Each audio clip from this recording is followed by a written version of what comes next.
Alors bonsoir à tous les bozos. Après une petite pause, parce que j'étais fatigué, on se retrouve ce soir pour un nouvel épisode, pour le chapitre 20, qui s'intitule Un si petit monde.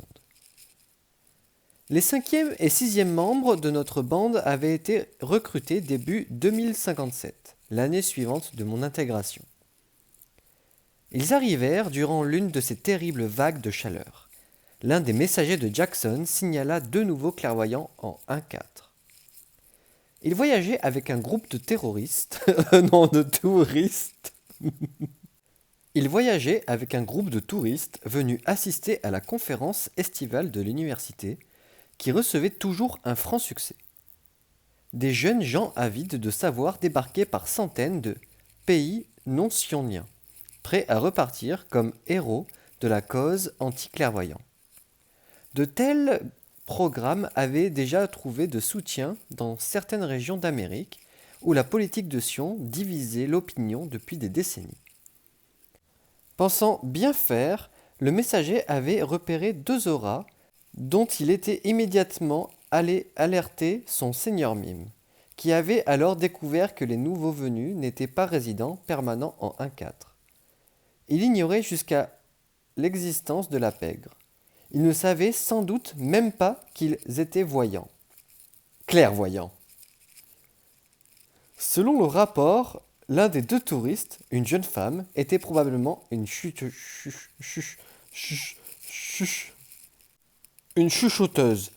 ce qui laissa Jackson de marbre. Les chuchoteurs, d'après lui, n'étaient qu'une sorte de détecteur de photonique à nanophiles supraconducteurs. Les chuchoteurs, d'après lui, n'étaient qu'une sorte de détecteur, dans le secret des rouages de l'éther, des odeurs, des bruits et des rythmes des esprits. Ils entendaient leurs voix, percevaient leurs vibrations, pouvaient même s'en servir pour manipuler leurs instruments. Un don bien sympathique, mais nullement révolutionnaire. Les sensoriels étaient moins courants que les médiums, mais de peu. Les quatrièmes ordres de la clairvoyance, toutefois, ils se faisaient rares à la citadelle, et Jackson avait un penchant pour les curiosités. Malgré tout, c'était l'autre membre de la paire qui l'intéressait. Le messager avait parlé d'une aura inhabituelle entre l'orange et le rouge. L'aura d'une furie. Jax en cherchait une depuis des années, mais il s'agissait là de sa première piste prometteuse. Il n'en croyait pas sa chance. Il avait une vision d'ensemble, un projet. Jackson Hall ne se contenterait pas d'un gang. Oh non. Il voulait un coffre à bijoux, la crème de la société clairvoyante. Il désirait que l'assemblée des anormaux l'envie plus que tous les autres seigneurs mimes. Je les convaincrai de rester, avait-il dit en me désignant de sa canne. Tu verras, ma malhonnête. Ils ont une vie dans leur pays, Jax, une famille. Je n'étais guère convaincu. Tu ne penses pas qu'il leur faudra y réfléchir? Pas le temps pour ça, ma chère. S'ils partent, je ne pourrai jamais les faire revenir. Ils doivent rester. Dans tes rêves? Je ne rêve pas. Tu veux peut-être parier? Il tendit la main. Si tu perds, tu devras accomplir 2 missions sans être payé, et polir mon miroir antique.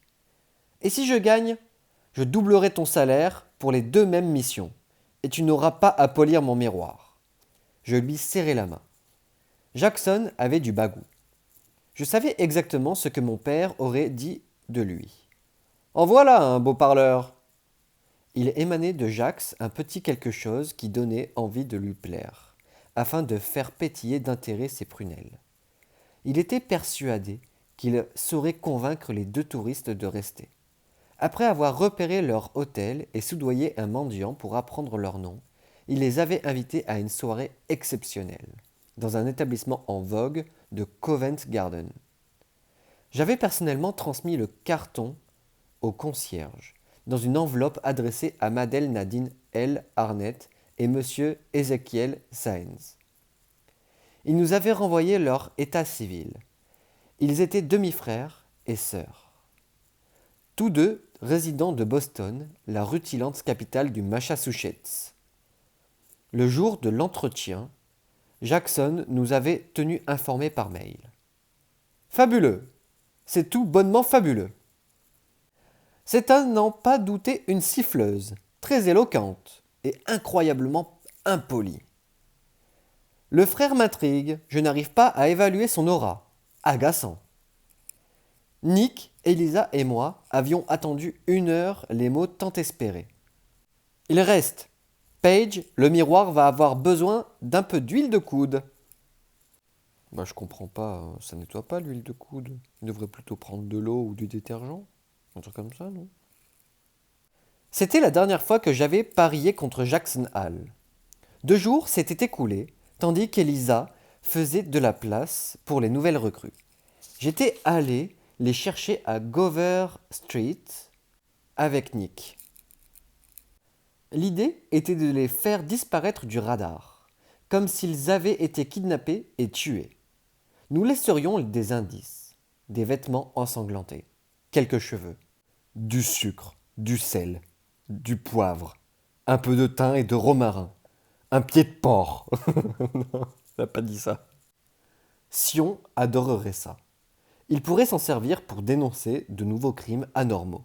Mais surtout, il ne se lancerait pas à la recherche des disparus. Tu crois vraiment que Jax les a convaincus de rester lui demandai-je en chemin. Tu sais comment il est. En te baratinant assez longtemps, il pourrait te convaincre de te jeter d'une falaise. Mais ils doivent avoir de la famille, et Nadine est étudiante. Peut-être que leur vie là-bas n'est pas si glorieuse. Sotnos. Au moins, des voyants peuvent découvrir ce qu'ils sont, à Sion. Chez eux, ils doivent juste passer pour des fous. Il chaussa ses lunettes de soleil. En un sens, Sion est une bénédiction. Il n'avait pas complètement tort. Il n'existait aucune politique officielle concernant la clairvoyance en dehors de Sion. Les voyants n'avaient aucune existence légale, pas même la statut de minorité. Ils n'apparaissaient que dans les ouvrages de fiction. Toutefois, au moins n'étaient-ils sans doute pas systématiquement traqués et tués, contrairement à nous. Je n'arrivais pas à comprendre ce qui pouvait les motiver à rester. Ils nous attendaient devant l'université. Nick leva la main à leur attention. « Salut, Zeke !» L'inconnu hocha la tête. « Moi, c'est Nick. »« Paige !» me présentai-je à mon tour. Les yeux de Zeke étaient 2 billes noires disposées sur un visage mince et agité. Il devait avoir une vingtaine d'années, était plutôt fin pour sa taille, ses poignets semblaient fragiles, sa peau tannée par le soleil. « Vous êtes avec Jackson Hall, c'est ça ?» Il s'exprimait avec un accent surprenant. Il essuya de sa main libre la sueur qui lui coulait sur le front, ce qui laissa apparaître une petite cicatrice verticale. « Oui, mais évitez de répéter son nom. La DVD veille à tous les coins de rue. » Nick sourit. « Et vous devez être Nadine. » Il contempla la chuchoteuse. Il avait les mêmes yeux et la même attitude que son frère, mais c'était là leur seul point commun. Ses cheveux étaient teints dans un rouge vif, coupé au cordeau. Les citadelles de Sion avaient tendance à conserver la mode et l'argot à l'époque à laquelle elles avaient vu le jour. Tout le monde, à Silo, portait des fringues neutres de style victorien. Le chemisier jaune de Nadine, son jean et ses talons aiguilles hurlaient de conserve, touristes et différentes. « Aux dernières nouvelles, » rétorqua-t-elle. Nick plissa légèrement les paupières pour observer Zeke. J'avais moi aussi du mal à clarifier son aura. En remarquant son petit manège, Nadine se rapprocha de son frère. « Quoi ? Rien. Désolé, » dit Nick. Il jeta un coup d'œil à l'université derrière eux, avant de les considérer tour à tour. « Nous devons faire vite. Je suppose que vous avez tous deux mûrement réfléchi. Car dès que vous serez éloigné de ce bâtiment, vous ne pourrez plus y retourner. » Zeke se tourna vers sa sœur. Celle-ci croisait les bras, manifestement fascinée par ses pieds. « Nous sommes sûrs de nous, affirma-t-il. Notre décision est prise. » Alors, allons-y. Au bout de la rue, nous trouvâmes un bahut dans lequel nous entasser. Nadine fouilla dans son sac et en sortit des écouteurs. Sans un mot, elle se les colla sur les oreilles et ferma les yeux. Ses lèvres semblaient trembler. Monmouth Street, s'il vous plaît, indiqua Nick au chauffeur. La voiture s'ébranla pesamment. Par chance, les bahuts n'avaient aucune existence légale. Ils ne faisaient donc pas de difficulté à charger une clientèle clairvoyante. L'adresse sur Monmouth Street était celle du domicile de Jax, une maisonnette sur 3 niveaux au-dessus d'une petite boutique. J'y passais souvent la nuit, expliquant à mon père que je dormais chez des amis. Pas un mensonge à proprement parler. J'avais passé des mois à apprendre toutes les ficelles de la société clairvoyante. La structure des gangs, le nom de leur chef, les règles protocolaires et les inimitiés possibles entre les différentes sections. Désormais, Jax mettait mon talent à l'épreuve, m'apprenait à devenir l'une des leurs. Quelques semaines après mes débuts dans mon nouveau métier, j'étais parvenu à déloger consciemment mon esprit de son berceau habituel. J'avais immédiatement cessé de respirer. C'était là que Jax et Elisa s'étaient mis à paniquer, craignant de m'avoir tué. Nick, le toubib du groupe, m'avait réanimé en me plantant dans le cœur une seringue d'adrénaline, et même si ma poitrine m'avait fait mal pendant toute une semaine, j'étais fier comme un paon. Nous étions tous 4 à aller fêter ça au Châteline, et Jax avait exigé la présence d'une assistance respiratoire pour les prochaines tentatives. Je me sentais bien avec ces gens. Ils comprenaient l'étrangeté de mon monde, un monde que je commençais tout juste à découvrir. Nous nous étions créés un petit univers aux 7 cadrans, un univers de crimes et de couleurs. À présent, il y avait un étranger en notre sein, peut-être 2, si Nadine se révélait intéressante. Je tâtais leur territoire des rêves. Celui de Nadine n'avait rien d'inhabituel. Celui des Zeke, en revanche, il formait comme une présence lourde et sombre au cœur de l'éther. « Alors, dis-moi, Zeke, commença Nick, d'où viens-tu » L'intéressé leva la tête.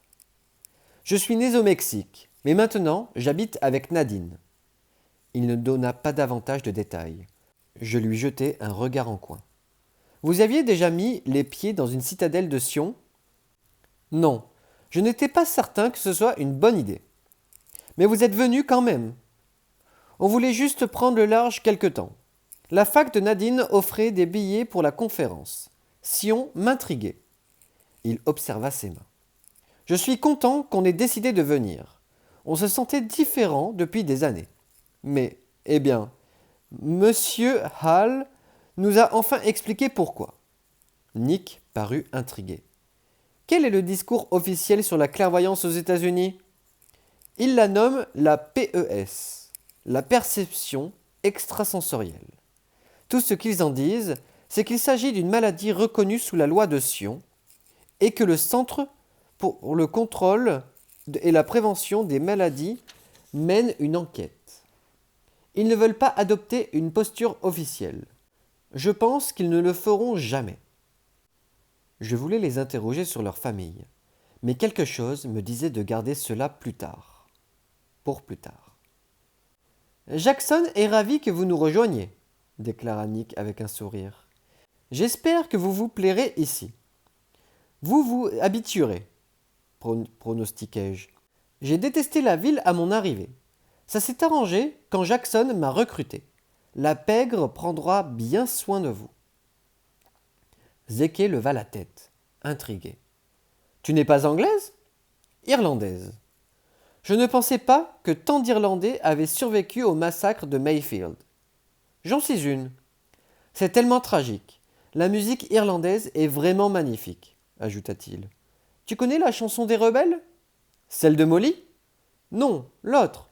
Celle qu'ils ont chantée à la fin des émeutes, au moment de pleurer leur mort. Tu parles d'un matin rougeoyant ? Oui, c'est ça. Il marqua une pause avant de reprendre.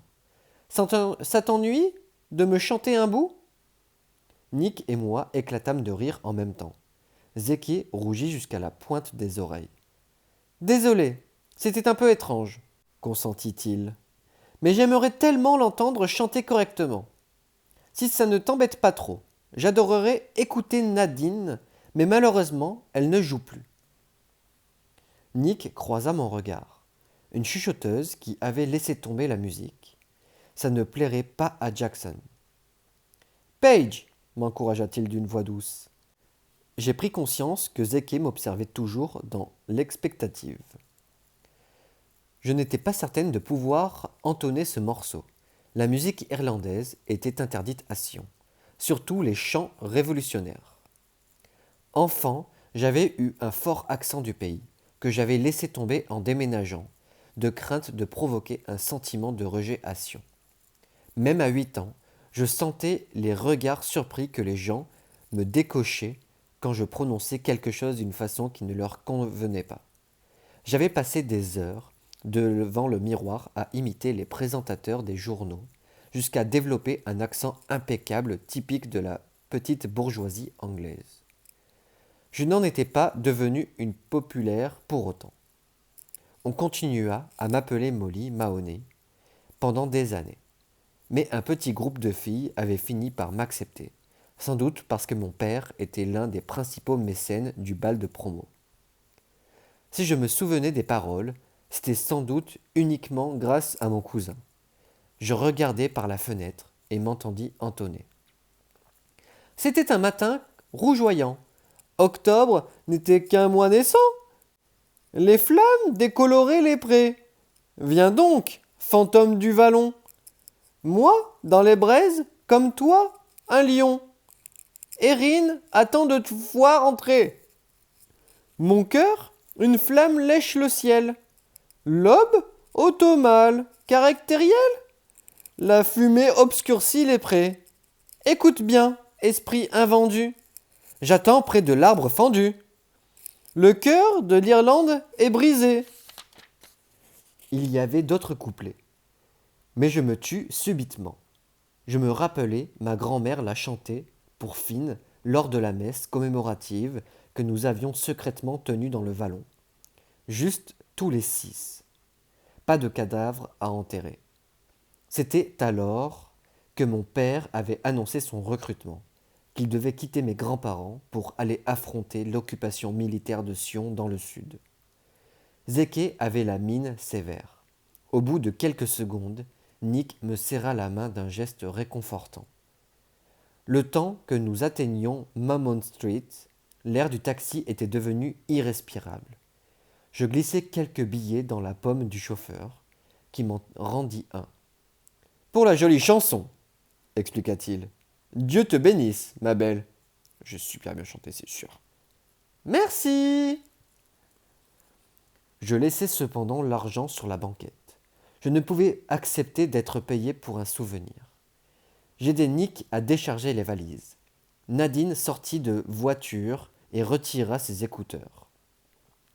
Elle observa le bâtiment d'un air dédaigneux.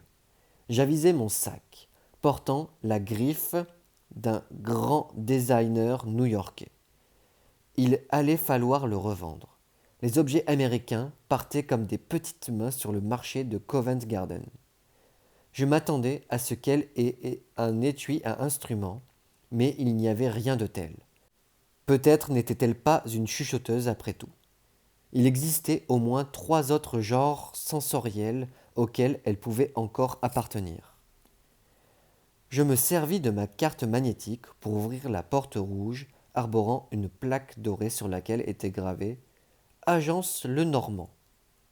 Aux yeux du monde extérieur, nous formions une respectable agence d'art. En creusant un peu, il s'avérait que nous n'étions pas si honnêtes. Jax se tenait en haut des marches, en tenue d'apparat, gilet de soie au col blanc amidonné, montre de gousset rutilante et cigare allumé. Il avait une petite tasse de café en verre à la main. Je n'arrivais pas à concevoir que cigare et café puissent se marier harmonieusement. Ça, c'est parce qu'elle ne connaît pas le CCC. Zeke, Nadine. Heureux de vous revoir. Zeke agita la main. Nous aussi, monsieur Hall. Bienvenue aux 7 cadrans. Comme vous le savez, je suis le seigneur mime de ce territoire. Et vous voilà membre de ma petite coterie d'élite. Jax scrutait le visage de Zeke, mais je savais qu'il était surtout concentré sur la lecture de son aura. Je présume que vous avez quitté Gower Street dans la grande discrétion. Personne ne vous a vu, Zeke se raidit. Est-ce que un esprit par là-bas? Jax se retourna.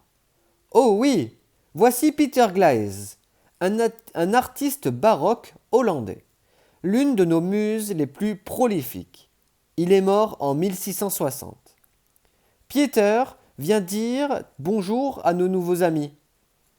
Zeke peut se charger des présentations. Je suis épuisé. Nadine ne regardait pas Peter, qui n'approcha pas. Elle n'était pas dotée. Je veux ma propre chambre, reprit-elle en toisant. Jax avec morgue. Je ne partage pas mon espace. Je préfère que ce soit clair d'entrée de jeu. J'étais curieuse de voir la réaction de Jackson. Il n'avait pas un visage des plus expressifs, mais ses narines se dilatèrent. Ce n'était pas bon signe. Tu prendras ce qu'on te donne, rétorqua-t-il. Nadine se hérissa, sentant venir la confrontation. Nick lui passa un bras autour des épaules. Bien sûr que tu auras ta chambre, lui dit-il en m'adressant discrètement un regard las. Zeke allait devoir dormir sur un canapé. Elisa était en train de tout préparer. Puis-je t'offrir quelque chose à boire? Oui, j'aimerais bien. Elle se tourna vers Jax en haussant les sourcils. Je constate au moins que certains Européens savent se comporter avec une dame. Jackson réagit comme s'il avait été giflé. Nick emmena Nadine vers la kitchenette. Je ne suis pas européen, grogna Jax entre ses dents serrées. Je ne pus réprimer un sourire. Je vais m'assurer qu'on ne vous dérange pas. Merci, Paige. Il recouvra son flegme. Allons dans mon bureau, Zeke. Il faut qu'on discute. Zeke gravit une volée de marches sans détourner les yeux de Peter, qui flottait près de sa dernière œuvre. Avant que je ne puisse dire quoi que ce soit, Jackson m'attrapa par le bras. Son territoire des rêves, commença-t-il à voix basse, de quoi il a l'air? Il est sombre, répondis-je. Et excellent, m'interrompit-il. N'en dis pas plus. Il courut presque dans l'escalier, le cigare au coin de la bouche. Je restai dans l'entrée avec 3 valises en compagnie d'un artiste mort. Et même si j'aimais bien Peter, il n'était pas des plus loquaces. Je jetai un coup d'œil à l'horloge. 11h30. Elisa serait de retour dans quelques minutes. Je préparai du café et allai m'asseoir dans le salon, où une toile de John William Waterhouse trônait en bonne place. Une femme aux yeux sombres, vêtue d'une robe rouge ondoyante, les yeux vissés sur une boule de cristal. Jax avait payé une fortune pour arracher 3 œuvres interdites de ce peintre. L'une d'elles était un portrait d'Édouard VII, paré de ses plus beaux atours. J'ouvris la fenêtre et m'installai pour lire l'ouvrage sur lequel Jackson travaillait. Des machinations des morts itinérants. Jusqu'à présent, j'y avais découvert l'existence de 4 espèces d'esprits. Les anges gardiens, les fantômes, les muses, les psychopompes et les péripapéticiennes. Non, c'est pas cette dernière. Je n'avais pas encore lu le passage sur les poltergeists. Elisa arriva à midi, comme d'habitude éprouvée par les esprits. Elle me tendit un carton de nouilles acheté sur Lills Street. Salut! Je suppose que tu n'as pas convaincu Peter de repeindre son Vanitas avec violon et boule de verre. Elisa Renton, de 4 ans mon aînée. Elle était la médium transcendante de Jax. Son territoire d'expertise était l'Armim, née à 2 pas de Sainte-Marie-le-Blow. Elle avait travaillé dans un théâtre clandestin du quartier jusqu'à 19 ans, où elle avait répondu à l'ouvrage de Jackson, qui l'avait engagée.